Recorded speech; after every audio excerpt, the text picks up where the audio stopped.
కడప జిల్లాలో ఈసారి టీడీపీ అనూహ్య విజయాన్ని సొంతం చేసుకుంది. దీంతో కడప జిల్లా నుంచి రాంప్రసాద్ రెడ్డిని మంత్రి పదవి వరించింది. తొలి ప్రయత్నంలోనే రాయచోటి ఎమ్మెల్యేగా మంత్రిగా అయిన మినిస్టర్ రాంప్రసాద్ రెడ్డితో మా ప్రతినిధి Vijay Chandran face to face.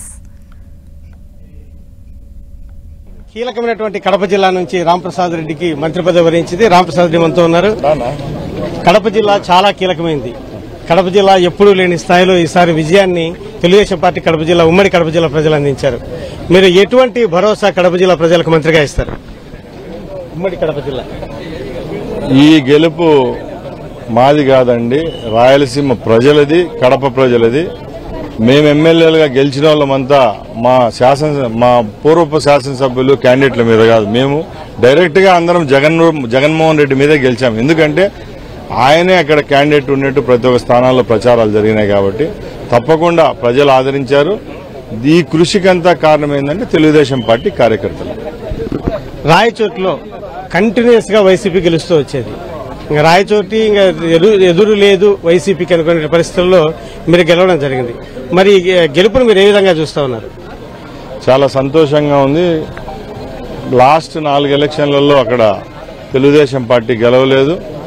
సమిష్టిగా తెలుగుదేశం పార్టీ నాయకులు, కార్యకర్తలు పనిచేయడంతోనే ఈరోజు గెలుపు మాకు దక్కింది. కాబట్టి ఏదైతే నమ్మకాన్ని మా మీద ప్రజలు పెట్టారో అది తప్పకుండా నిర్వర్తిస్తాం.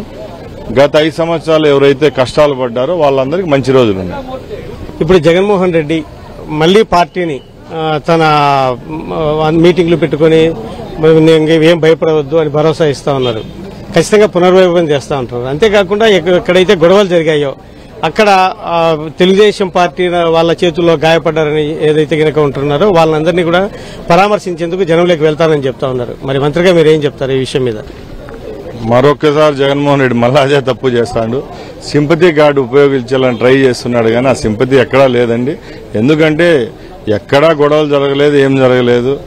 కావలసికల్లా రేపు మళ్ళా అధికారంలోకి రావాలని ఈ రోజు నుంచే తెలుగుదేశం పార్టీ ప్రభుత్వంపై బూచిగా చూపిస్తున్నారు. అలాంటి తప్పులు ఎక్కడా జరగవు.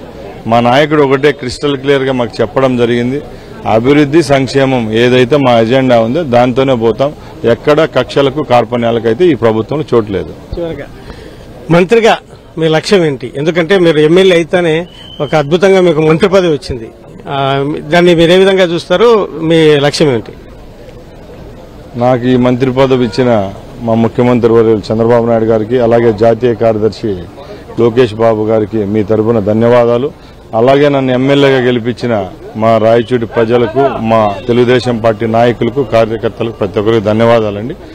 ఏదైతే నమ్మకం నా పైన పెట్టారో తప్పకుండా నా బాధ్యతని సక్రమంగా నిర్వర్తించి మా నియోజకవర్గ ప్రజలకైతేనే, రాష్ట్ర ప్రజలకైతే మంచిగా పనిచేస్తాను.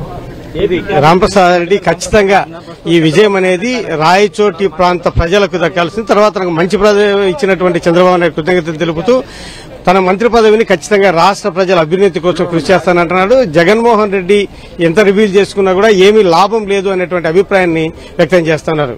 కెమెరామెన్ ప్రసాద్ తో విజయ్ చంద్రన్, ఏపీ సెక్రటరియట్ నుంచి.